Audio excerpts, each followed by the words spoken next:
নমস্কার, আপনারা দেখছেন জেলার ১ number online TV channel Birbhum RC TV. আপনাদের সঙ্গে আমি শুভাশিস। শুরু করছি আজকের সংবাদ। বিস্তারিত সংবাদে যাবার আগে দেখে নেব সংবাদ শিরোনাম। আমাদের পাড়া আমাদের সমাধান কর্মসূচি শুরু হলো দুবরাজপুরে। নানুরে শুরু হলো আমাদের পাড়া আমাদের সমাধান কর্মসূচি। তিলপাড়া ড্যামের উপর ভারী যান চলাচল বন্ধ করল জেলা প্রশাসন। আমাদের পাড়া আমাদের সমাধান কর্মসূচি শুরু হলো বোলপুরে। 28 আগস্টকে সামনে রেখে ছাত্র পরিষদের মহাসম্মেলন সিউড়িতে। প্রান্তিকে পালিত হলো মাতৃ দিবসের বার্ষিক অনুষ্ঠান।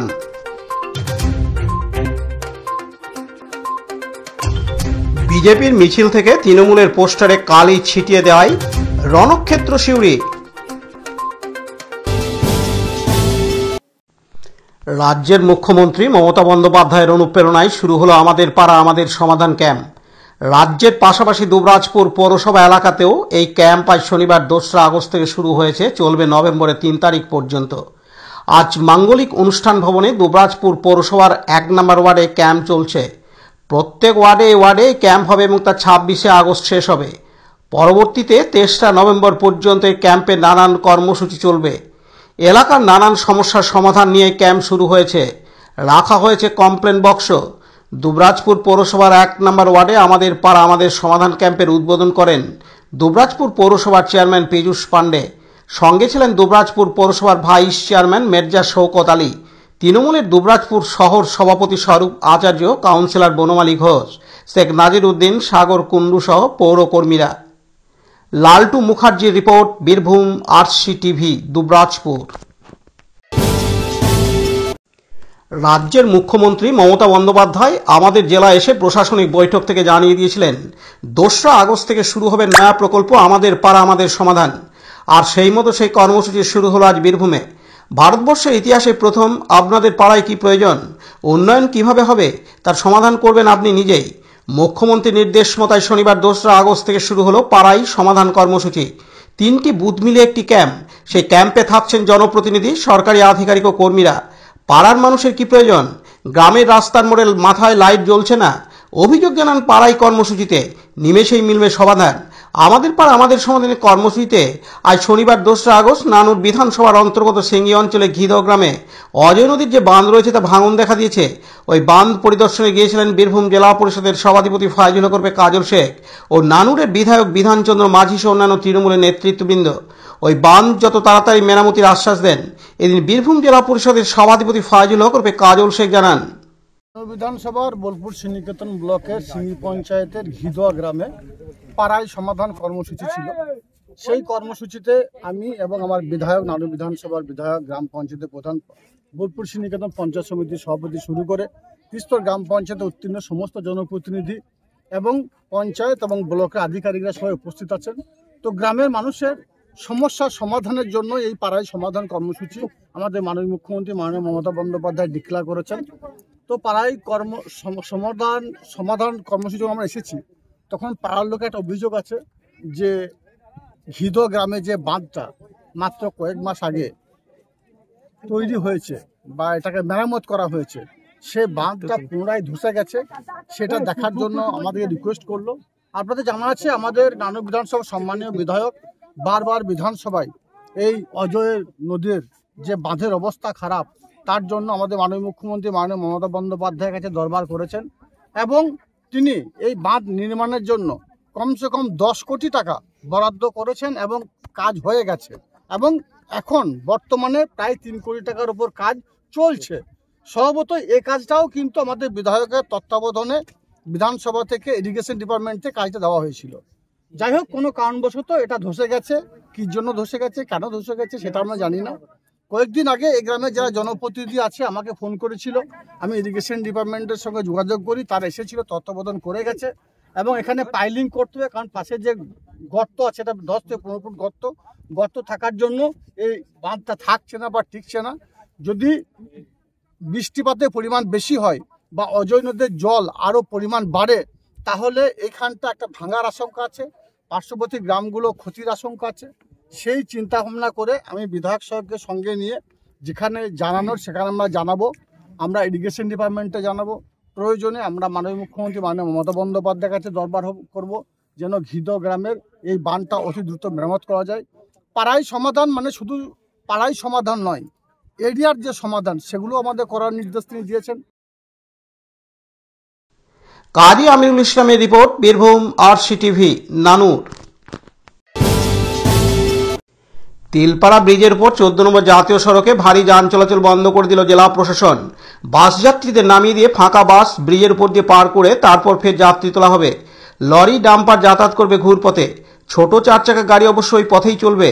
তিলপাড়া জলাধারে সেচ দপ্তরে যে অফিস রয়েছে সেখানে চিফ ইঞ্জিনিয়ারদের সঙ্গে বৈঠকে বসেন জেলা শাসক বিধান রায় ও জেলা পুলিশ সুপার আমনদীপ। জেলা শাসক জানান, ব্রিজ বিশেষজ্ঞদের সঙ্গে কথা বলা হয়েছে, তাদের পরামর্শ মতোই সংস্কার কাজ হবে।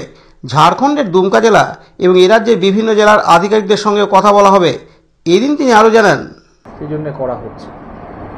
আর লাইট ভেহিকেলস যেগুলো আছে সেগুলো আস্তে আস্তে যাবে। মুদ্রা কথা হচ্ছে ব্রিজে কোনো ধরনের কোনো এক্সট্রা ভাইব্রেশন আমরা এখন ব্রিজে ব্রিজ যাতে অনুভব না করে তার জন্য এই ব্যবস্থাটা আমরা করছি। আমি এখনই ফিরে গিয়েই এই রেস্ট্রিকশানটা আমরা ইম্পোজ করব। আমাদের সংশ্লিষ্ট যাদের যে সমস্ত জেলাগুলি আছে, মুর্শিদাবাদ বা আমাদের ঝাড়খণ্ডের যে দুমকা, এই ডিস্ট্রিক্ট ম্যাজিস্ট্রেটের সাথে আমরা কথা বলছি। এসপি সাহেব ছিলেন, এসপি সাহেবকে রিকোয়েস্ট করেছি ওনার কাউন্টার পার্ট এই দুটি জেলাতে কথা বলা, যাতে আমাদের এই হেভি লোডেড ভেহিকেল বা লোডেড ভেহিকেলগুলো আমরা ডিডিউট করে আমরা এই দুটি জেলা থেকে এইভাবে আমরা করতে পারি। সেক্ষেত্রে ঝাড়খণ্ড সরকারের সাথে কথা বলবে, তাদের যে রাস্তা এটা দিয়ে অবশ্যই আমরা বলছি তো, পার্শ্ববর্তী সব জেলাগুলির সাথেই আমরা কথা বলছি যাতে আমাদের রেস্ট্রিকশানটা আমরা ইম্পোজ করতে পারি এবং লোডটা, ব্রিজের যে লোড এই ভেহিকেলে, সেই লোডটা আমরা যাতে কম করতে পারি, যাতে খুব আর বড়সড় ধরনের আর কোনো ধরনের ফাটাল যাতে না হয়, বা আমাদের যে রেমেডিয়াল মেজার্স, প্রতিকারমূলক যে কাজ, সেই কাজগুলি আমরা খুব তাড়াতাড়ি এখানে শুরু করতে পারি। পার্থ দাসের রিপোর্ট, বীরভূম RCTV সিউড়ি। রাজ্যের মুখ্যমন্ত্রী মমতা বন্দ্যোপাধ্যায় আমাদের জেলা বীরভূমে এসে প্রশাসনিক বৈঠক থেকে জানিয়ে দিয়েছিলেন 2রা আগস্ট থেকে শুরু হবে নতুন প্রকল্প আমাদের পাড়া আমাদের সমাধান। আর সেই মতো সেই কর্মসূচি শুরু হলো রাজ্যের পাশাপাশি আমাদের জেলা বীরভূমেও। এই প্রথম আপনাদের পাড়ায় কী প্রয়োজন, উন্নয়ন কিভাবে হবে তার সমাধান করবেন আপনি নিজেই। মুখ্যমন্ত্রীর নির্দেশ মতায় শনিবার 2রা আগস্ট থেকে শুরু হলো পাড়াই সমাধান কর্মসূচি। সেই ক্যাম্পে থাকছেন জনপ্রতিনিধি, সরকারি আধিকারিক ও পৌরকর্মীরা। পাড়ার মানুষের কী প্রয়োজন, শহরের কোন রাস্তার মোড়ের মাথায় লাইট জ্বলছে না, কোন রাস্তা খানাখন্দে ভরে গেছে, অভিযোগ জানান পাড়াই কর্মসূচিতে। নিমেষেই মিলবে সমাধান। আমাদের পাড়া আমাদের সমাধানের কর্মসূচিটায় শনিবার 2রা আগস্ট বোলপুর টাউন লাইব্রেরিতে শুরু হয়। এই অনুষ্ঠানে উপস্থিত ছিলেন তৃণমূলের কোর কমিটির কনভেনার অনুব্রত মণ্ডল, বোলপুর মহকুমা শাসক অয়ননাথ, বোলপুর পৌরসভার চেয়ারম্যান পর্ণা ঘোষ ও অন্যান্য বিশিষ্ট ব্যক্তিবর্গ। কাজী আমিরুল ইসলামের রিপোর্ট, বীরভূম RCTV বোলপুর। আগামী 28শে আগস্ট তৃণমূল ছাত্র পরিষদের প্রতিষ্ঠা দিবস। সেই দিবসকে কলকাতার ময়দানে সাফল্যমণ্ডিত করতে শনিবার 2রা আগস্ট সিউড়িতে একটি ছাত্র পরিষদের মহাসম্মেলনের আয়োজন করা হয়। সিউড়িতে এই মহাসম্মেলনে উপস্থিত ছিলেন তৃণমূলের ছাত্র পরিষদের রাজ্য সভাপতি তৃণাঙ্কুর ভট্টাচার্য, জেলা পরিষদের সভাধিপতি ফয়জুল হক কাজল শেখ, কোর কমিটির অন্যতম সদস্য সুদীপ্ত ঘোষ, সিউড়ি পৌরসভার চেয়ারম্যান উজ্জ্বল চট্টোপাধ্যায়, জেলা পরিষদের পূর্ত কর্মাধ্যক্ষ তথা সিউড়ি 2 নম্বর ব্লকের ব্লক সভাপতি নুরুল ইসলাম, রাজ্যের 2 ছাত্র পরিষদ নেতাসহ জেলার ছাত্র পরিষদের উৎসাহী পড়ুয়ারা। এদিন বক্তব্য রাখতে গিয়ে তৃণাঙ্কুর ভট্টাচার্য জানান, ছাত্র সংসদগুলি বন্ধ হয়েছে বলে কোনো অসুবিধা নেই, ছাত্রছাত্রীদের ঠিক পরিষেবা দেওয়া হবে। আগামী 28শে আগস্ট বীরভূম জেলা থেকে প্রায় 12,000 ছাত্র পরিষদের উৎসাহী পড়ুয়ারা ওই দিন কলকাতার ময়দানে উপস্থিত থাকবেন বলে তিনি জানান। পার্থ দাসের রিপোর্ট, বীরভূম RCTV সিউড়ি। প্রান্তিক কেয়ার দা আর্থের উদ্যোগে অর্চনা চক্রবর্তীর স্মৃতি মাথায় রেখে প্রাণ থেকে পালিত হয়ে গেল মাতৃদিবসের বার্ষিক অনুষ্ঠান। আজ শনিবার 2রা আগস্ট এই অনুষ্ঠানে মূলত বিষয়বস্তু ছিল বিভিন্ন দুস্থ পরিবার, বিভিন্ন মেধাবী পড়ুয়া ও বিভিন্ন সমাজবন্ধু হিসেবে যারা কাজ করে চলেছে তাদেরকে সংবর্ধনা জানানো হয় প্রান্তিক কেয়ার দ্য আর্থের তরফ থেকে। আজ এই মাতৃদিবস বার্ষিক অনুষ্ঠানে বিশেষ অতিথি হিসেবে উপস্থিত ছিলেন অরুণাচল প্রদেশের ফরমার চিফ মিনিস্টার গিয়ং আপাং। এছাড়াও উপস্থিত ছিলেন প্রান্তিক কেয়ার দ্য আর্থের কর্ণধার অমল কৃষ্ণ চক্রবর্তী, অংশুমান চক্রবর্তী প্রমুখ। কাজী আমিরুল ইসলামের report, Birbhum RC TV, Bolpur. আজ শনিবার 2রা আগস্ট সিউড়ি শহর বিজেপির পক্ষ থেকে তিলপাড়া ব্যারাজের সংস্কার নিয়ে দাবি তুলে মিছিল সহ জেলাশাসক দপ্তরের মেইন রাস্তায় অবস্থান বিক্ষোভ কর্মসূচি করেন। সেই সময় মিটিং করে আসা বিজেপির এক সমর্থক তৃণমূলের রাজ্য সরকারের প্রকল্পের সমস্ত প্রকল্প লাইটের ব্যানার জেলাশাসক দপ্তরের দেয়ালে আলোকসজ্জা দিয়ে সুসজ্জিত করে সিউড়ি পৌরসভা যেগুলি লাগিয়েছিল। সেই প্রকল্পের ব্যানারগুলিতে বিজেপির এক কর্মী সমর্থক কালি স্প্রে করে মমতা ব্যানার্জির মুখে একাধিক ব্যানারে লেপে দেওয়া হয়। তারপরে পৌরসভার চেয়ারম্যান উজ্জ্বল চ্যাটার্জি কর্মী সমর্থকরা প্রতিবাদ করতে গেলে বিজেপির কাছে জবাব চাইতে গেলে বচসা শুরু হয়। বচসার সাথে সাথে হাতাহাতি শুরু হয়। তারপরেই আক্রান্ত হয় তৃণমূলের বেশ কয়েকজন কর্মী সমর্থক। বিক্ষোভে গর্জে ওঠে তৃণমূলের কর্মী সমর্থক। বিধায়ক, চেয়ারম্যান থেকে শুরু করে সকলে প্রতিটি পথ অবরোধ করেন তৃণমূলের সমর্থিত আইএনটিইউসির পক্ষ থেকে বীরভূম জেলাশাসক দপ্তরের সামনে। এর পাশাপাশি বীরভূম পুলিশ সুপারের অফিসের সামনে অবস্থান বিক্ষোভ করতে শুরু করে তৃণমূলের কর্মী সমর্থকরা এবং বিধায়ক, চেয়ারম্যান এবং 7 জনের এক প্রতিনিধি পুলিশ সুপারের কাছে দেখা করেন এবং অবিলম্বে অভিযুক্তদের গ্রেপ্তার করতে হবে এই দাবি করেন, নয়তো বড় আন্দোলনে নামবে তৃণমূল কংগ্রেস। মমতা ব্যানার্জির মুখে কালিমা লিপ্ত করা মানছি না, মানব না। এছাড়াও পুলিশের ভূমিকা নিয়েও ক্ষোভ প্রকাশ করলেন বিকাশ রায়চৌধুরী। এছাড়া পুলিশ সুপারের কাছে দেখা করে সিউড়ি থানার আইসি সঞ্চয়ন ব্যানার্জি দাঁড়িয়ে থেকে এইরূপ করার সুযোগ করে দিয়েছে, কেন ওই বিক্ষোভকারীদের ওই কটা লোকদের উঠে দিতে পারেনি সিউড়ি থানার আইসির বদলির দাবি জানিয়েছেন। এদিন সিউড়ির বিধায়ক বিকাশ রায়চৌধুরী জানান, বলছি আজকে যে ঘটনা ঘটেছে বিজেপি তিলপাড়া ব্যারেজে যেটা ব্রিজ নিয়ে এখানে ডেপুটেশন, রাস্তা অবরোধ, সঙ্গে সঙ্গে মাননীয় মুখ্যমন্ত্রীর বিভিন্ন প্রকল্পের ওখানে সব ছবি দেওয়া আছে পৌরসভার পক্ষ থেকে, আমার বিধায়কের তরফ থেকে। সেখানে সব একে একে পরিকল্পনা মাফিক কালি স্প্রে কালি নিয়ে এসে তারা সবটাই মুখ্যমন্ত্রীর মুখে এবং ছবিতে লাগিয়েছে। এই ঘটনা নোংরা রাজনীতি বিজেপি এটা করেছে। আমাদের প্রশ্ন হচ্ছে আলাদা। আমাদের প্রশ্ন হচ্ছে, আমি এসপি সাহেবের কাছে আমরা এই প্রশ্ন করেছি, আপনি এখানে আছেন, আপনার এই অফিস থেকে মাত্র 200 মিটার দূরে এই ঘটনায় কেন ঘটলো আপনি দায়িত্ব এড়িয়ে যেতে পারেন না। এবং উনি আমাদের বেশ কিছু কথা বলেছেন। এখানে আমাদের আইসি আছে সিউড়ি, তারও কিছু দায়িত্ব আছে, তার সেই দায়িত্ব তিনি পালন করেন। পরিষ্কার কথা আমরা জানিয়ে এসেছি, এখন পর্যন্ত উনি বললেন আমরা প্রায় 10 জন না 12 জনকে অ্যারেস্ট করেছি। আমরা পরিষ্কার ভাষায় বলেছি যারা এর মধ্যে ইনভলভ আছে প্রত্যেককে অ্যারেস্ট করতে হবে। এই অরাজকতার রাজ তৈরি করার একটা যে চক্রান্ত, এটা কিন্তু এখনই সেটা বন্ধ করতে হবে। এবং সে ব্যাপারে আপনাকে জানিয়ে গেলাম, যা ব্যবস্থা আমার নিন, আর তা না হলে তৃণমূল কংগ্রেস রাস্তায় নামবে, তখন কিন্তু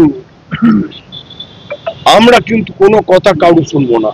মমতা ব্যানার্জির গায়ে কালি দেবে, মুখে কালি দেবে, আর তৃণমূল কংগ্রেস ঘোমটা টেনে ঘরে বসে থাকবে, এটা তো হতে পারে না। যেটুকু যা দবার তখন আমরা দেবো। অন্যদিকে সিউড়ি পৌরসভার চেয়ারম্যান উজ্জ্বল চ্যাটার্জি বলেন, কিন্তু প্রত্যেকবার এরা বিজেপি পার্টি যে ইন্ডিপেন্ডেন্ট পার্টি, আমাদের মাননীয় মুখ্যমন্ত্রী আমাদের যে ছবিগুলো আছে আমাদের সিএম সাহেবের বাংলাদেশের সামনে, সেগুলোতে কালি নৃত্য করছে। এটা কি আন্দোলন? বারে বারে কালি নৃত্য করে আমরা চুপ থাকবো? আগামী দিন শীর্ষক বিজেপি যারা কর্মী এসব করেছে তাদের বিরুদ্ধে আইনি ব্যবস্থা নেওয়ার পর আমরা দেখছি। আমাদেরকে বলতে হচ্ছিলাম এটা কি হচ্ছে নোংরামো, তার জন্য গায়ে হাত দিচ্ছে। আগামী দিনে আমরা আইনত দিচ্ছি ব্যবস্থা, তারপরে এখানে ব্যবস্থা নেই। আপনার গায়ে হাত পড়েছে? হ্যাঁ, গায়ে পড়ছে। আমার অনেক একটা কাউন্সিলর গায়ে হাত পড়েছে। আপনার মোবাইলও ভেঙে দেওয়া হয়েছে? মোবাইলটা ভেঙে গেছে। পুলিশ আছে? বিজেপির জেলা সহ সাধারণ সম্পাদক সমরেশ ঘোষ জানান, গতকালকে যে তিলপাড়া ব্রিজ হচ্ছে কালকে ভেঙে পড়েছে এবং রামপুরহাট সাব ডিভিশন এবং সিউড়ি সাব ডিভিশনের যোগাযোগের যে একমাত্র রাস্তা, সহজতম রাস্তা, সেই রাস্তা আজকে যোগাযোগ বিচ্ছিন্ন হয়েছে। মানুষকে সাঁইতে হয়ে ঘুরে যেতে হচ্ছে। আজকে এত বছর পরেও তিলপাড়া ব্রিজ কেন সংস্কার হয়নি তার দাবি আজকে আমরা আন্দোলনে নেমেছি এবং আমরা দাবি করছি যে আমাদের যে ডিএম সাহেব আছেন, ডিএম সাহেব হচ্ছেন বীরভূম জেলাতে তৃণমূলের অলিখিত জেলা সভাপতি। তিনি তিলপাড়া ব্রিজ মেরামতির 30 কোটি টাকা তিনি নিজে পকেটস্থ করেছেন এবং সাধারণ মানুষকে বঞ্চিত করেছেন। তার প্রতিবাদ আজকে আন্দোলন।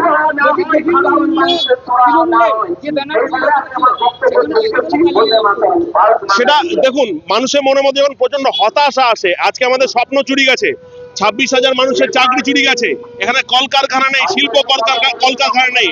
আমি সিউড়ির মাটিতে দাঁড়িয়ে আছি, 1 ঘন্টা বৃষ্টি হলো, আপনি সিউড়ি ঘুরে দেখবেন প্রত্যেকটা রাস্তায় হাঁটু জল। তাহলে এই যে অব্যবস্থা, এই যে অপশাসন, এই অপশাসনের জন্য আমরা যারা আজকে যুবক, আমাদের মনের মধ্যে প্রচুর হতাশা জমেছে।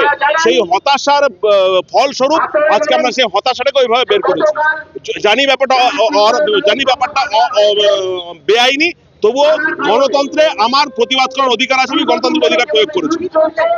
কি করলেন আজকে মুখ্যমন্ত্রী উনি যে হাসি মুখে সবাইকে মানবিক, তিনি হাসি মুখে উন্নয়নের নানা রকম পোস্টার দিয়েছেন। আজকে তৃণমূল দলটি পুরো পশ্চিমবাংলায় পোস্টারে পরিণত হয়েছে। বাস্তব জগতে তৃণমূলের দলের কোনো ভূমিকা নেই। এই যে পোস্টার, এটা যে ভাওতা, এই ভাওতার বিরুদ্ধে, এটা যে ভাওতা সেটা প্রচার করবার জন্য, প্রমাণ করবার জন্য সেখানে আমি কালি লিপে দিয়েছি। সমরেশ ঘোষ, যুব মোর্চার বীরভূম জেলা সাধারণ সম্পাদক। পাশাপাশি বিজেপির জেলা সভাপতি ধ্রুব সাহা বলেন, দেখুন, 29 কোটি 17 লক্ষ টাকার টেন্ডার হয়েছে তিলপাড়া ব্রিজ রিপেয়ারের জন্য। আর আজকে সেই টেন্ডারের পরে কয়েকদিন ধরে আমরা দেখলাম কয়েকটা পগলের আর জেসিবি কে নিয়ে বালিগুলো উল্টো পাল্টা করলো, আর টাকাটা শেষ হয়ে গেল। বর্ষার আগে টাকাটা নয়ছয় করার যে প্ল্যানিং পরিকল্পনা তৃণমূল কংগ্রেসের এই প্রশাসন নিয়েছিল, আর আমরা তার তীব্র প্রতিবাদ জানাচ্ছি।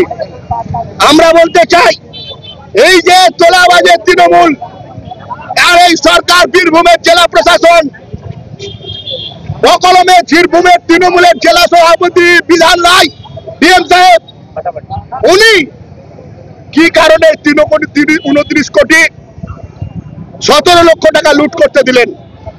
আজকে বীরভূমের ঐতিহ্য আমাদের তিলপাড়া ব্রিজ, সেই তিলপাড়া ব্রিজ ভাঙছে, ভেঙে গেল তিলপাড়া ব্রিজ, চলাচল বন্ধ হয়ে গেল। আর তৃণমূলের অফিসে টাকা চলে গেল, বীরভূম পুলিশের কাছে পয়সা চলে গেল, ভাইজান টাকা খেয়ে নিল। আমরা মানব? এর আমরা তদন্ত চাই এবং অবিলম্বে এই রাস্তাকে চালু করতে হবে।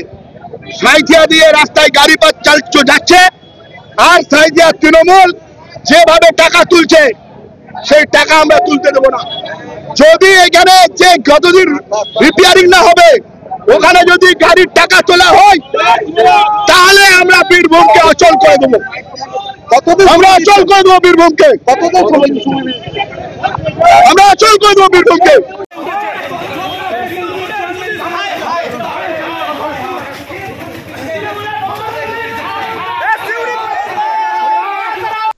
পার্থ দাসের report, Birbhum RC TV, Suri. আজকের সংবাদ এই পর্যন্ত। পরবর্তী সংবাদের জন্য চোখ রাখুন বীরভূম আরসি টিভির পর্দায়। নমস্কার।